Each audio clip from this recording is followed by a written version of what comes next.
আসসালামু আলাইকুম ভিউয়ার্স, এই পর্বে আপনাদের সঙ্গে শেয়ার করব খুবই মজার শীতকালীন এই সবজি রান্না। এই সবজিটা একবার খেলে বারে বারে খেতে মন চাইবে, এতটাই মজা হয়। তাহলে চলেন দেখে নেওয়া যাক। প্রথমে একটা প্যান নিয়েছি, প্যানে দিচ্ছি আমি দুইটা আলু। আলুটাকে ভালো করে পরিষ্কার করে গোল গোল করে কেটে নিয়েছি। আপনারা যদি চান এর থেকে ছোট করে কেটে নিতে পারেন। আর নিয়েছি একটা গাজর, আর দিচ্ছি একটা পেঁপের 1/4 ভাগ, আর দিচ্ছি একটা লাউয়ের অর্ধেক, আর নিয়েছি একটা বড়কলির অর্ধেক দিচ্ছি, আর দিচ্ছি একটা ফুলকপির অর্ধেক নিয়েছি। আপনারা যে যেমনটা সবজি পছন্দ করেন সেই অনুযায়ী আপনারা দিতে পারেন। দিচ্ছি একটা পাতাকপির 1/4 ভাগ নিয়েছি আমি, আর দিচ্ছি আমি এর ভিতরে 8-10টা সিমটাকে আমি 2 ফালি করে নিয়েছি। আমি সবজিগুলো বড় বড় দিচ্ছি। আর নিয়েছি আমি 8-10টা কাঁচামরিচটাকে আমি 2 ফালি করে নিয়েছি। এখন দিচ্ছি আমি 1 টিস্পুন লবণ। লবণটা আপনারা যে যেমনটা খান সেই অনুযায়ী দিতে পারেন। লবণটা দিয়ে হালকা একটু আমি নেড়ে চেড়ে নিচ্ছি। এখন আমি সবজির ভিতরে দিচ্ছি 1 কাপ পানি। পানিটা একটাই পারফেক্ট হবে, এর থেকে বেশি দিলে দেখা যাচ্ছে যে বেশি সিদ্ধ হয়ে যাবে, পানি থেকে যাবে। 1 কাপ পরিমাণ পানি দিলে এটাই বেস্ট হবে।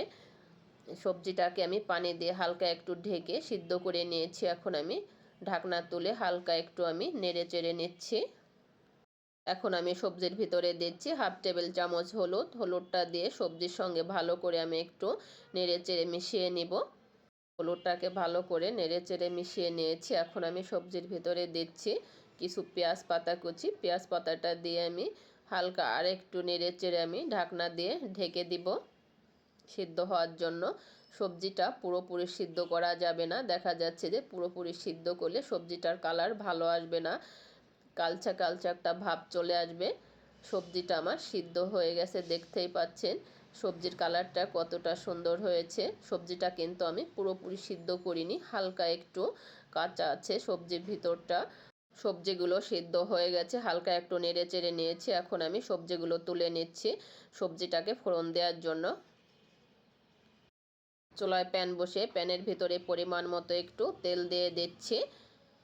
আর দিচ্ছি আমি তেলের ভিতরে 2টা পেঁয়াজ কুচি, আর দিচ্ছি আমি 2টা রসুন কুচি। আপনারা যদি চান শুধু রসুন দিয়ে ফোড়নটা দিতে পারেন, সেটাও ভালো হয়। এখন আমি পেঁয়াজ ও রসুনটাকে গোল্ডেন কালার করে ভেজে নেব। একদমও বেশি কালার করা যাবে না, তাহলে তিতা তিতা লাগবে।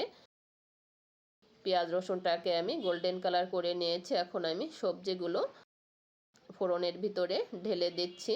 ফোড়নের ভিতরে ঢেলে দিয়ে আমি হালকা একটু নেড়ে চেড়ে নিব। হালকা একটু নেড়ে চেড়ে ফোড়নের সঙ্গে ভালো করে মিশিয়ে নিব। সবজিটাকে আমি ভালো করে মিশিয়ে নিয়েছি। এখন আমি একটা হাতা নিয়েছি, হাতা দিয়ে ভালো করে আমি সবজিটাকে ভেঙে ভেঙে দিচ্ছি। সবজিটাকে একটু ভেঙে ভেঙে দিলে সবজিটা যে একটা আঠালো আঠালো ভাব আসবে, সবজিটা খেতেও ভালো লাগবে। আর খেয়াল রাখতে হবে সবজি রান্না করার সময় দেখবেন যে নিচে যদি পানি থাকে ওই সবজিটা খেতে ভালো লাগবে না, নিচে শুকনা শুকনা ভাব হয়ে যাবে, তখন ওই ক্ষেত্রে সবজিটা নামিয়ে ফেলতে হবে। সবজিটা প্রায় হয়ে আসছে, এখন আমি সবজির উপর দিয়ে দিচ্ছি কিছু ধনিয়ার পাতা কুচি। সবজির ভিতরে ধনিয়ার পাতা কুচিটা দেওয়ার পরে দেখা যাচ্ছে যে সবজির টেস্টটা আর একটু বেড়ে যাবে, ফ্লেভারটাও ভালো আসবে, খেতেও ভালো লাগবে। সবজিটাকে আমি একদমই শুকনা শুকনা করে নেব।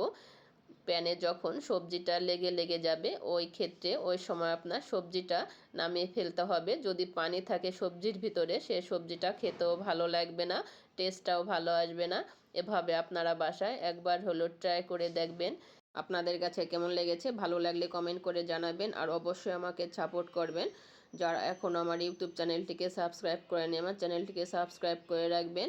সবাই ভালো থাকবেন, সুস্থ থাকবেন। আল্লাহ হাফেজ।